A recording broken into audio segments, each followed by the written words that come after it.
Om Namo Bhagavataya Arya Prajna Paramitaya. Homage to the perfection of wisdom, the lovely, the sacred. This talk is entitled A Prelude to Prajna Paramita, a prelude to the perfecting of wisdom. And what I propose to do is to fill in one of the surprising gaps in the Heart Sutra. It starts with the recognition that the five skandhas have no essential nature. But it does not address the sense of self. The principle is not self. There is no such thing as a self. However, we have a sense of I, and this sense of I carries through over time. This sense of I, however, really has no essential nature, as you can prove to yourself by investigation.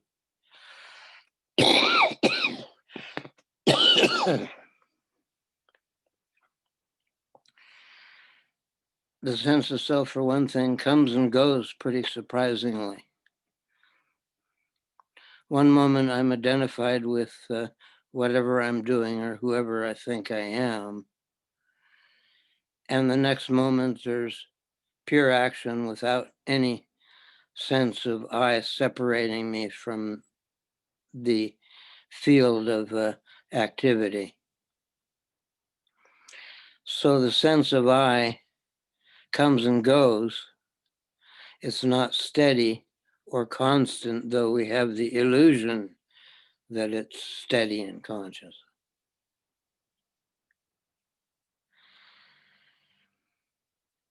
The I in Buddha Dharma is said to be a process consisting of 5 categories, 5 heaps, skandhas.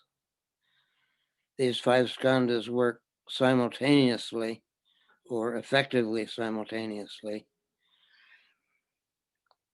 And we have the appearance to the senses, the sight objects, the sound objects, the smell and taste and touch objects, as well as the arising of thoughts in the lower mind. And it's said that that process is what we confusedly attribute to an I, to a self. That we're under the deluded impression that these 5 skandhas constitute ourselves. So it's helpful to divide the experience of the moments into the categories of the skandhas. I'm sensing with my sight organ a screen, and there's a talking head on the screen. Now, what does that talking head have to do with any identification of a self? I'm in the process of an experiment. I decided to build a feminine personality based on my feminine proclivities. So I'm now living as a woman.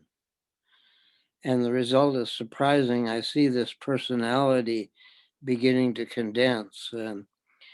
Sylvia is very interested in microbiology, in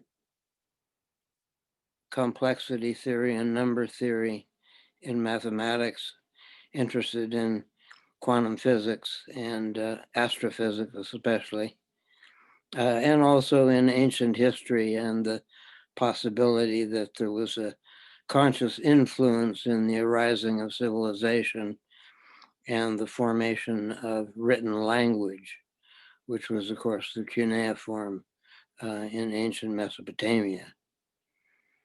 So Sylvia has interests.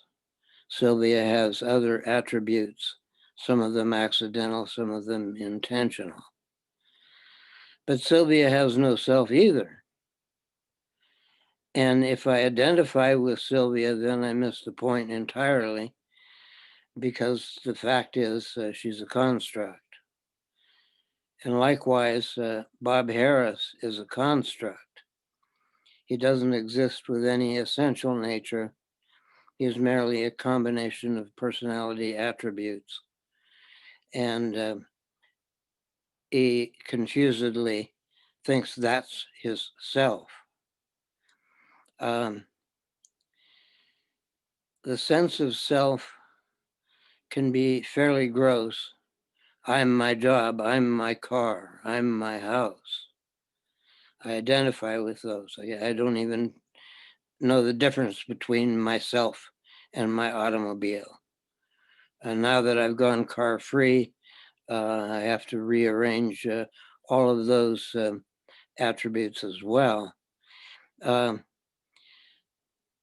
result is there's a kind of vague sense that I'm in there somewhere. Here I am. But if I look for the I am, what do I find? Samsara. And our experience of nirvana is next to nil. So we live in samsara, we breathe and function in samsara. And yet there's no self in it. Even if we're deluded enough to think that those phenomena are a self, they're not. Sri Ramana Maharshi came up with an exercise that he taught to his disciples, and it's to follow the sense of I out as it gets subtler. And you keep following the sense of I until it gets thinner and more ephemeral, until finally it's gone. And at that point, there's an awakening. And this awakening is what is to be sought. The Buddha Dharma was entirely designed to induce awakening in those who practice it. All metaphysical questions were ignored. Is there an Atman? Is this glorious witness of all that goes on in a life? Is that real? We have no experience of it. How would we know whether it's real or not? What's real for us is our experience in samsara. And we mistake this experience in samsara for a self, and yet it's all an illusion. We have built a world, and now that world enslaves us. So we need to unbuild it. We need to destroy the cage that we built for ourselves in order to be free and open in an awakened mind.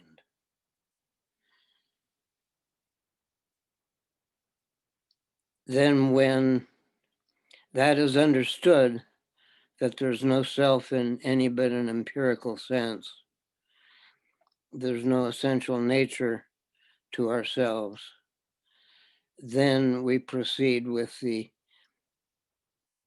beginning of the Heart Sutra, where it's realized that the five skandhas also are empty of any essential nature. Appearance is emptiness, sound is emptiness, taste and touch and smell are emptiness. Whatever is emptiness, that is the sense objects. Whatever is a sense object, that is emptiness. And it proceeds from there. I assume most people are well familiar with the Heart Sutra at this point. in any case, if you apply that principle of non-self to the practice of the perfection of wisdom, which is to regard all phenomena as empty of essential nature, then we're anchored in the Heart Sutra. I think I've said it all yet again. Good luck in your practice. May it serve you well.